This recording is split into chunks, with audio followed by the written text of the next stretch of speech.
Welcome everyone, especially our replay viewers. We're notifying everyone on social media that we're live, so bear with us as we get our streams going.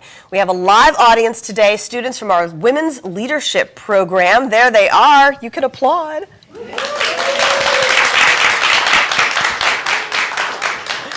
So I am going to get my stream going on my computer, but I wanted to introduce you to Rhonda Rogers. And Rhonda is actually she's our IAM Director of Women's, Young Workers, and Human Rights. Isn't that right? Yes, and community services. And community services. A lot on her plate. So we have all the women here from the William W. Wimpesinger Education and Technology Center, this live audience of participants, and we're hoping that you will share your comments about everything we discuss, and we hope that they'll share their comments as well. So we just have a couple minutes until we go. But Rhonda, you had an announcement to make that we are going to make again later on in the show. Yes. But you have about a minute if you want to talk about what's exciting coming up in April. Okay, so we have a women's conference coming up. It's the first one we've done in forever. It's been at least 10 years.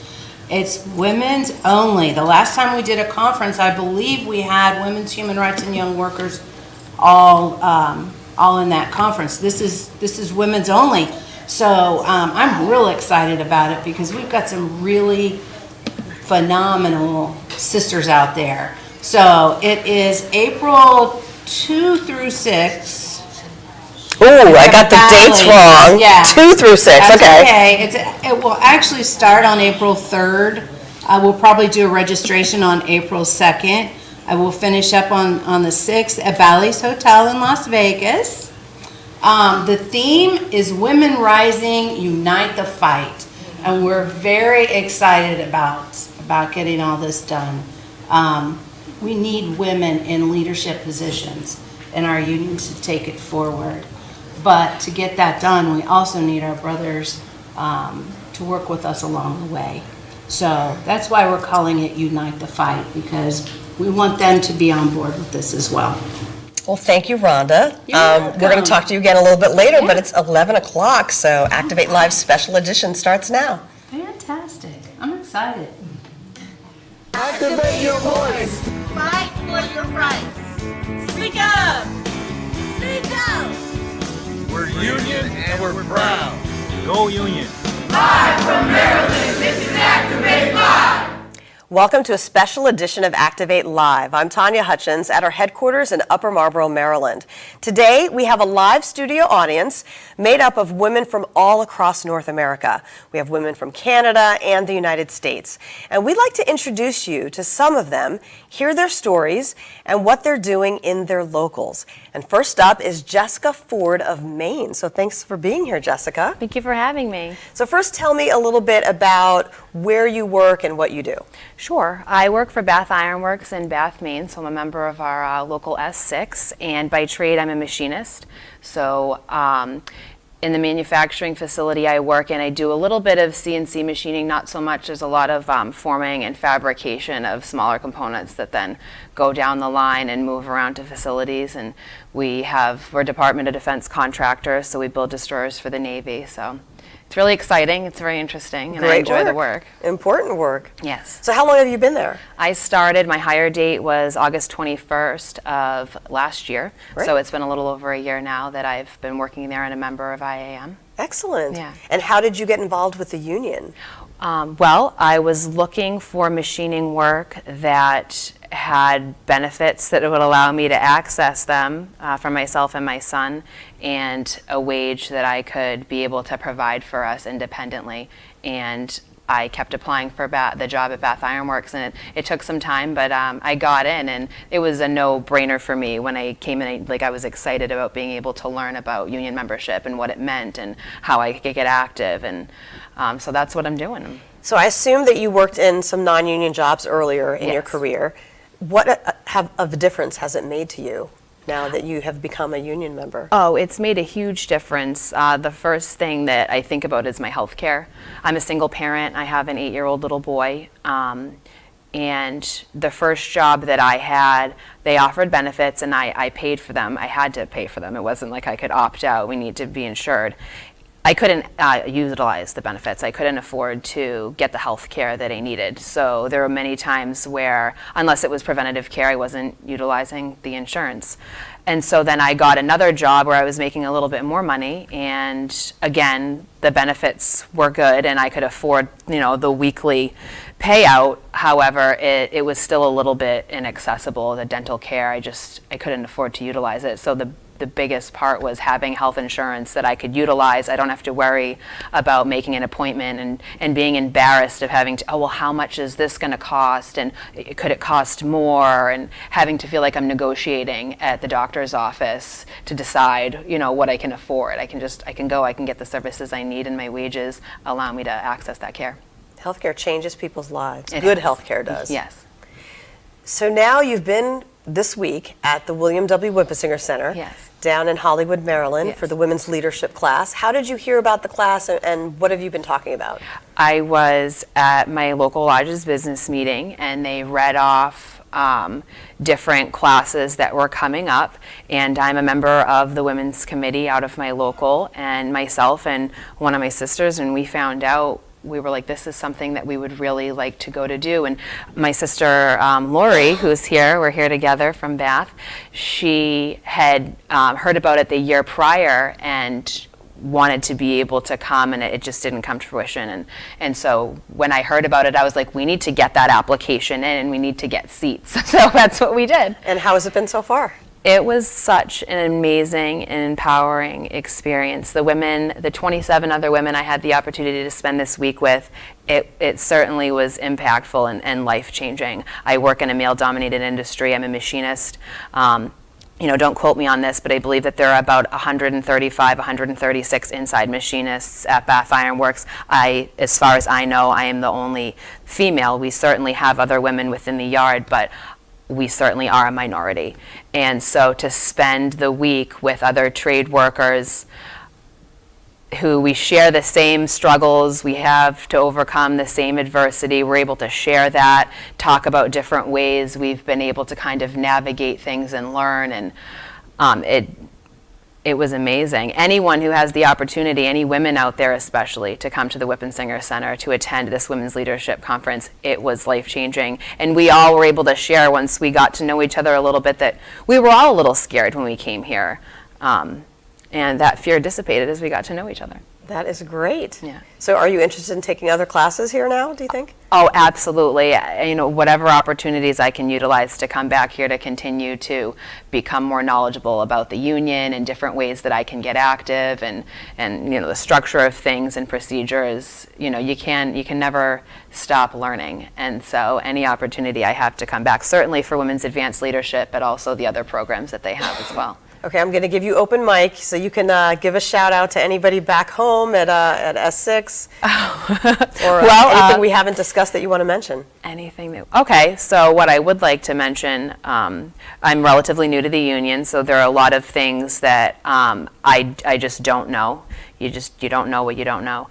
And what it means to me to be a union member, and the reason that I've gotten active, I'm a member of the Women's Committee and I'm on the Legislative Committee, and hopefully as time goes on I can get into a steward position and move forward and advance throughout my local. I've been active with the AFL-CIO, and that's been a wonderful experience to be able to meet other brothers and sisters from other unions and see how they do things.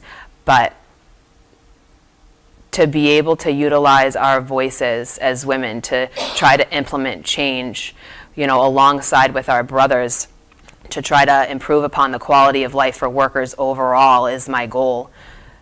There's a lot that goes on, and I know that as a woman I certainly have a different perspective than maybe some of my brothers would have, as they do. They absolutely have a different perspective on the world and things, and if we can come together to try to implement some positive change for workers, there's no end to how far we can move forward. But we must unite, we must work together and be able to have those conversations. Well, thank you so much for being here. We appreciate Thank it. you for having me. Sharing everything, and there we have it on the screen. We can do it. Yes, we can. Rosie will last forever.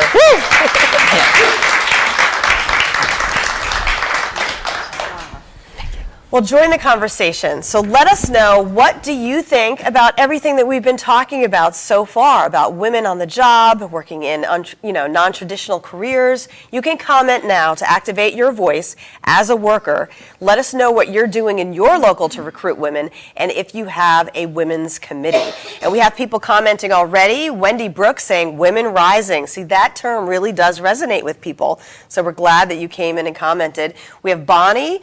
Bonnie's saying, see you all at the Women's Conference in April. See, she's already thinking about it. We hope so. Wendy Brooks says, hello, ladies. So we're so glad that we have so many people watching and commenting so far, and we hope that the comments continue even with the people who are in the audience here. Well, our next guest is Moná Kendrick from Nevada, or I guess I should ask her if she says Nevada. I always never know which. I grew up in New York, so I say Nevada, but yeah, I should learn how to say it where people are from. So tell us, Moná, what do you do? I'm an avionics technician for M1 Support Services at Nellis Air Force Base. Now, what does that involve when you go to work every day? Well, all of us rode here pretty much on an airplane, so if you look in the cockpit, all the components, everything in the avionics bay, I repair those items.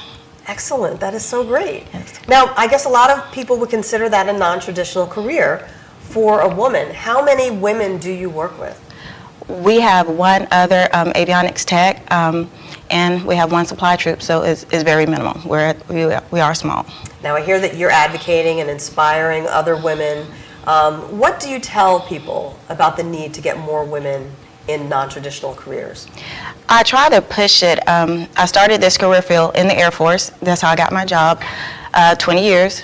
And even then, 20 years ago, we had a squadron of 500, and I think we had a bay of maybe 10 women to spread across. As years has gone by, we've gotten more women. I think the school systems, colleges, we need to endorse more women in non-traditional positions, more science, more math. And I think that would make a big difference. So teachers must love you on career day to get you into some more of those schools. Yes. So what do you tell them when they ask about how you prepared? Do you tell them about your Air Force story? I do. It's hard, but it's easy.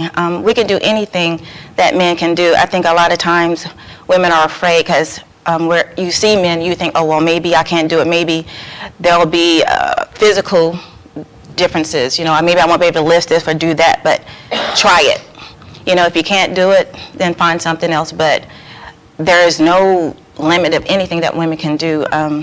Get information, Google, YouTube. We've been Googling and YouTubing all week long, you know. Don't let anyone tell you no. Never tell yourself no. Just try. So how's this week been for you? What has stood out to you? It's awesome. Even though I'm in a non-traditional job, just seeing the other women, like Jessica, the machinist, all these women, even learning stories of our airline stewardess, things I didn't know. It's like our struggle has been the same, you know, yet different, but all the same. And knowing that we have support out here, support that I didn't really know existed as much. What's going on here in the class? Because I saw an earlier picture with a chair over someone's head. Oh my God. So is this an exercise you were doing? Yes, this was an exercise. We were reading about women in our history that started. I didn't realize, a lot of ladies also agree, we didn't realize so many women had positions in creating unions and starting things and holding it down. And, you know, we all had to do our little snippets or whatever, I guess, what would you call it? Little skits, yeah. Okay. Like of the ladies that, role playing of the ladies that we read, and that was probably the best one, yeah. Well, what advice do you have for young women out there that are just entering the workforce? Just entering the workforce. Or they may have just joined the union, like Jessica. I think the biggest thing now is bring a friend. Bring a friend, and that's something I'm thinking about now. How do I go back and get more women to join the union? I guess we're in the union, but be more active in the union. So that's going to probably be my initiative. Go back and bring a friend. Start bringing people in. We need more women on boards, more women higher up. I was also amazed to see how many women have reached the top here, even in IAM. I was in awe, and they were wonderful. So bring a friend. We need to get more numbers. All right. Anything else you'd like to mention? I'm gonna miss these ladies, and I expect to see you all in April. I'll have a big barbecue if you come. Can't wait. And to my guys and girls at home in SE 711, hi. Oh, thanks so much. Thank Moná. you. I appreciate it. So we can do it. Rosie lives on forever. If you're just joining us, we're talking to the women from the Women's Leadership class at the Wimpesinger Center, and we're hoping that you will let us know what you think by commenting on this video right now. We'd like to hear from you watching at home, even during our replay. Our next guest is Bilan Arte, and Bilan is very active in the Canadian Labour Congress as well. Thanks for joining us. You can come closer, it's okay. So tell us a little bit about what you do and how you got involved with the union. Sure. So I am a national representative at the Canadian Labour Congress, which is the equivalent to the AFL-CIO here in the States. I work in the Women's and Human Rights Department, and I'm a new-ish worker there. In December, it'll be about a year. And so I've been there for just under a year, and the role that our department plays is that we push campaigns around women's economic justice in Canada. And so we fight on pay equity, to end wage discrimination. We talk about sexual harassment and gender-based violence, and we talk about the need for a national child care program. Now, we in the United States have the Lilly Ledbetter Fair Pay Act, I think it was called. I don't know if I got the name exactly right, but that was signed in 2009 when President Obama was president. Is there something similar to that in Canada with a Fair Pay Act? There's Employment Equity Act, but what we're looking for is proactive pay equity legislation, and so we're fighting for that right now. We've gotten somewhat of a commitment from our federal government for equal work at equal value to be paid the same, and so we're fighting that along with our affiliates from coast to coast. Excellent. Now, what has stood out to you this week in this women's leadership class? Well, I just think the diversity of the class that we've had, and also to hear so much about how the struggles that we're having as unionized workers in Canada are very mirrored in the experiences that I've heard from folks here in the States. And so just to see that, you know, despite the fact that we have that border that separates us, a lot of our struggles are very similar. And so it's been really inspiring to hear about their stories and to hear about how they've overcome some of those challenges and maybe the struggles to come. And I think it provides me with a lot of examples and stories to bring back to my own local. What pushes you to advocate for women and inspire other women? I think that for me, I mean, my biggest inspiration is always going to be my mom. My mom came to Canada with nothing as a refugee, and she really worked herself up to be able to put me and my siblings through post-secondary. And so with that inspiration in mind, it was always important for me to be able to think about how we could be positive role models for the people that are coming after us for the next generation. So I was always so excited to get involved with the union. I remember as soon as I found out about it, this is the first year that I've been a union member, but for all of my adult life, for as long as I can think, I've been wanting to be a part of a union. And so it's really important for me to be able to do the work that we do. I'm privileged to be able to work as a member of Canada's labor movement. And for me, it's paramount that we see more young people, that we see more women, that we see more people of color involved in our trade union activism, because human rights, I think, is really the backbone that builds up our labor movement. So you jumped right in. Your first year in, you just got involved right away. Yeah, it was so exciting for me. I was really involved in the student movement when I was in university, and so we worked side by side with labor all the time. And it's really from that moment that I saw how important it was to have a voice at work and to have representation. And so literally the first moment that I knew that I would be a unionized worker, I took my card, I put it up, and I was really excited to think about what the next steps were that I could take to get more involved. You mentioned the student movement. I don't know how it is in Canada, but it sounds like it's the same right now. I'm hearing more and more young people in high school and college that are finally learning about unions and whether they're going out and making their voices heard on campus or even off campus. It sounds like that's happening in Canada as well. Definitely. I mean, students are workers, and for a long time we worked alongside the labor movement because we had common interest. And the labor movement supported our fight for free education in Canada. And so that fight is going on, and it's really exciting for me to be on the other side of that and to be able to show some support to the student movement as well as a member of my local. Great. Yeah. Is there anything else you'd like to say? And tell us what you're going to do when you go back home.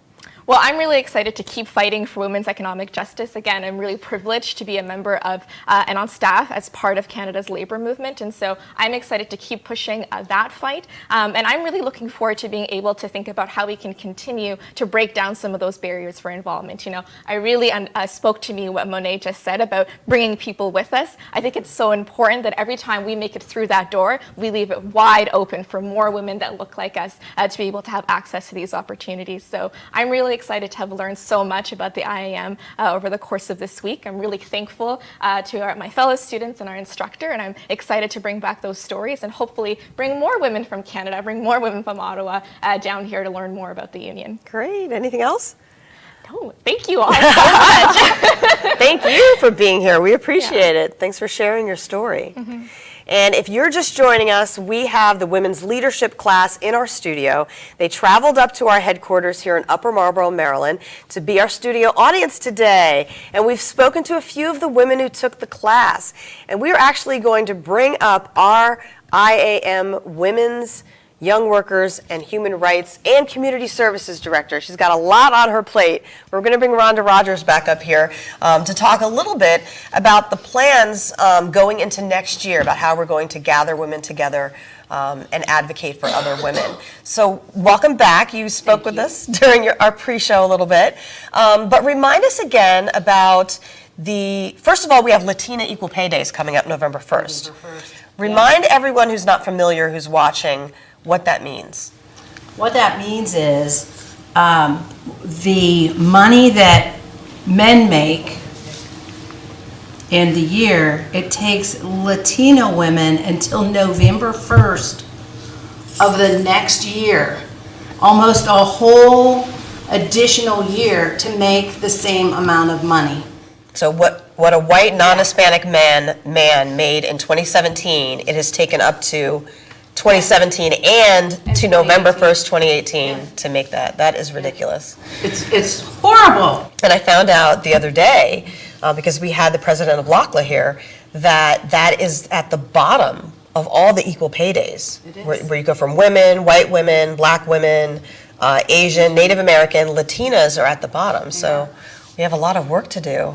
Yes, we do. So speaking of work, Yes. you have an event coming up next year in April. Tell us a little bit about it. We do. I'm really excited about it.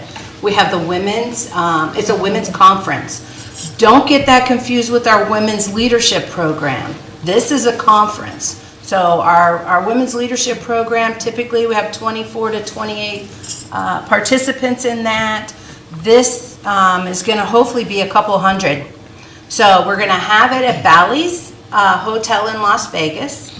It will be from April 2nd through the 6th. So nothing will really happen on the 2nd. It's going to be like a registration day and that kind of thing. The conference will really begin on the 3rd. On the 3rd, okay. Yes. So April 3rd to the 6th, 2019, forgive our typo, that's my fault, at Bally's in Las Vegas. Yes. And what are some of the topics you hope to talk about there? Well, the theme is going to be Women Rising, Unite the Fight. So we've kind of laid the groundwork in this class, and the three participants in this class have kind of echoed what we want to do. We want to focus on our sisters bringing people along. We want to focus on contract issues that affect women. We want to look at issues that affect our LGBTQ community, and we want to look at helping our sisters learn techniques to run for office. So those are just a few of the things. Are we breaking we're gonna records do. now with women that are running We for are. office? We are. I have a picture of you. I think it was from the Women's March, and it was with Monica Silvas and Terry McClendon. Yes. And look at that shirt. A woman's place is in the House and the Senate. I love it. I love that. How did you feel being at that Women's March? That was the second one, and I will be at the third one. It's empowering. It really is.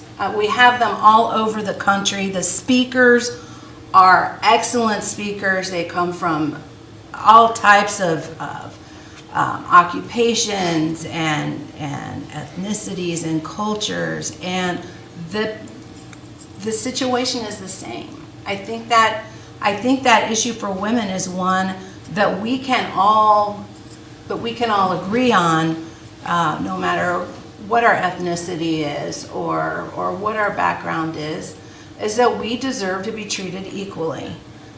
We shouldn't have to work twice as hard as a man and be credited with half the work. And that's typically what happens. Half the work and half the pay sometimes. Half the work, half the pay. We're working our butts off. We're overachieving, and many times it's like, well, they did all right, you know. And it's time for it to stop. We have a world with men and women in it, and we all, in order to make that world and to make our union work, everybody's opinion needs to be heard. Everyone has good ideas. Now, I know that we have some men who are also partnering with us and helping to advocate for women as well. So are they welcome to come to the conference? Because I know they'll wonder.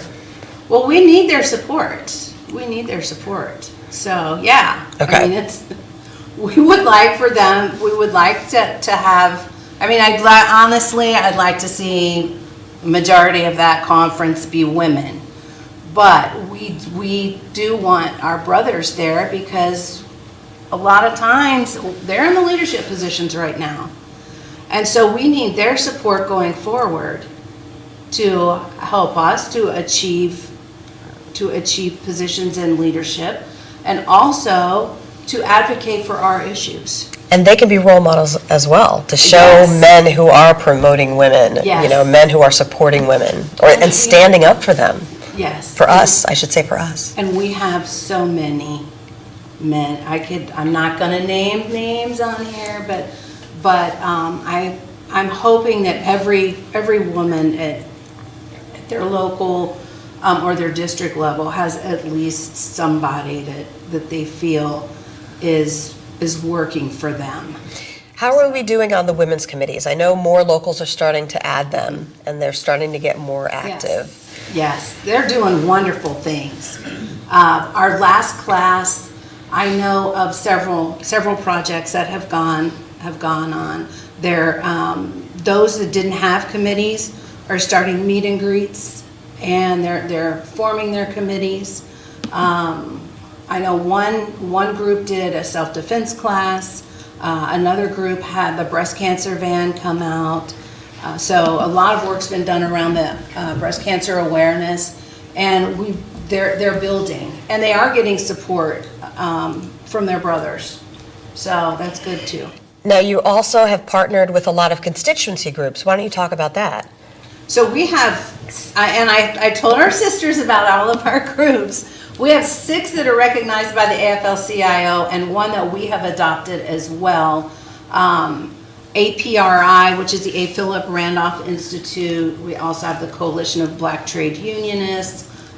We have the Labor Council for Latin American Advancement, Pride at Work, the Coalition of Labor Union Women, APALA, which is the Asian Pacific Alliance for Labor. I can't believe that I lost it too. Asian Pacific American? Asian Pacific American Labor Alliance. There we go. Oh my God, I'm sorry. No, that's okay. So it's hard to remember. Yeah, and then we have Council Fire, which is for our first inhabitants here in North America, our Native American people. Yes, and that was founded by a machinist, right? It was founded by a machinist. So we talked about these groups in class this week. These are ways that we can get involved. You don't have to be African American to be in the Coalition of Black Trade Unionists. I am a member of all 7 of those constituency groups. So am I, yes. And so they're great groups that understand the value and the importance of what people in the labor movement do, but then they also have that space where they can focus on issues that affect a certain group of people. And they pull in they want to make alliances and things like that so that we can get done what we need to get done. So it's a great resource as far as learning and understanding issues that affect other groups. I have said this many times. I am not black. I am not gay. I will do my very best to understand and advocate for issues that affect people in our African American, our Latina, and our LGBTQ communities.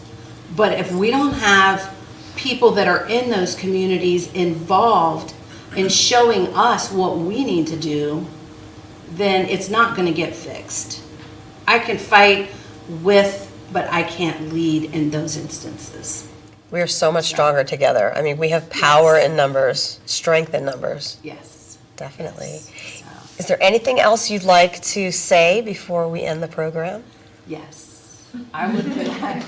Yeah. She's like, I have so much to say. I do. I have tons to say, but I'm going to keep it short. I'm going to keep it short. I want to give a shout out to our General Secretary Treasurer, Doris Cervantes. She opened us up on Sunday, spent an hour and a half with every one of our sisters here, spoke with all of them individually, and really set the tone for the week by firing up the class. I love her, and I love the work that she does, and I love the fact that she wants to come down and speak with our sisters in every class. We had a woman from another class in there who I dearly love, Andrea Gorman, who asked permission to come in and sit in. There was a lot of chatter around Sister Dora being there. Oh, that's great. So she's a big inspiration to all of our sisters out there. So I want to thank her.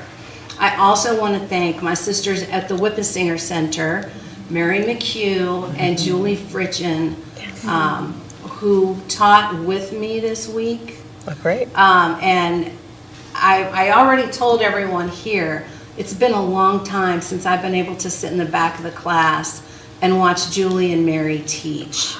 And I really, y'all got something out of that, so did I. I just really enjoy the work that they do. They're inspirational, I believe, to my sisters out here, but also to me.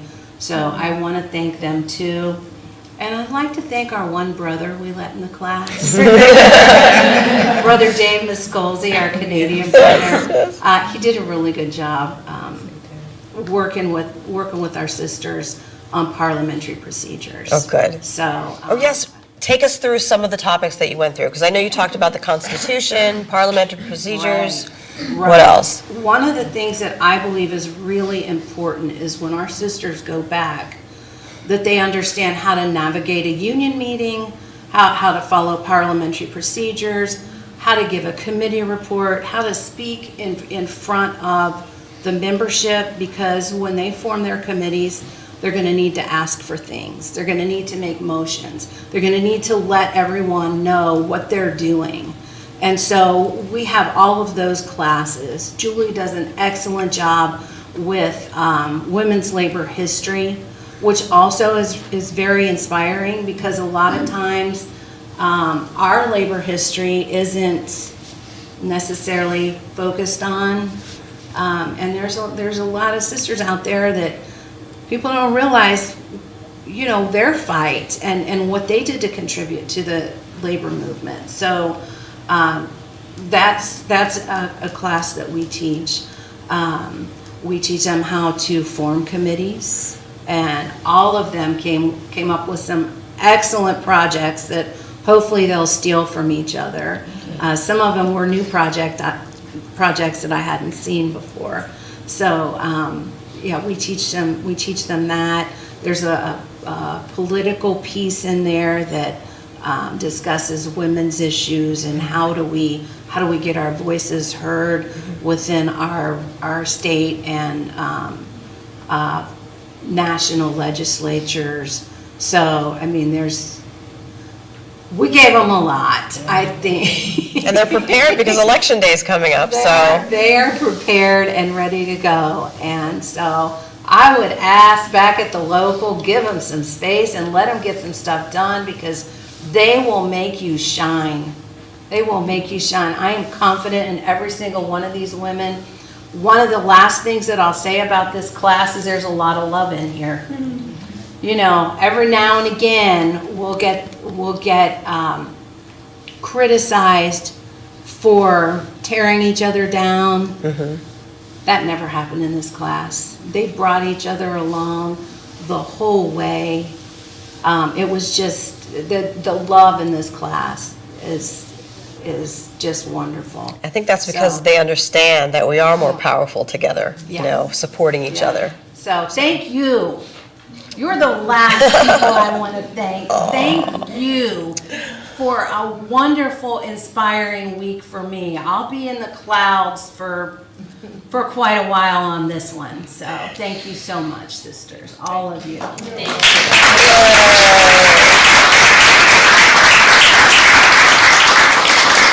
Well, that is it for this special edition of Activate Live. We would like to thank all of the women who traveled to headquarters today from the Wimpesinger Center. And join us next Wednesday at 3 p.m. Eastern, noon Pacific for our next episode. And if you like what you've heard today, please share this video. See you Wednesday.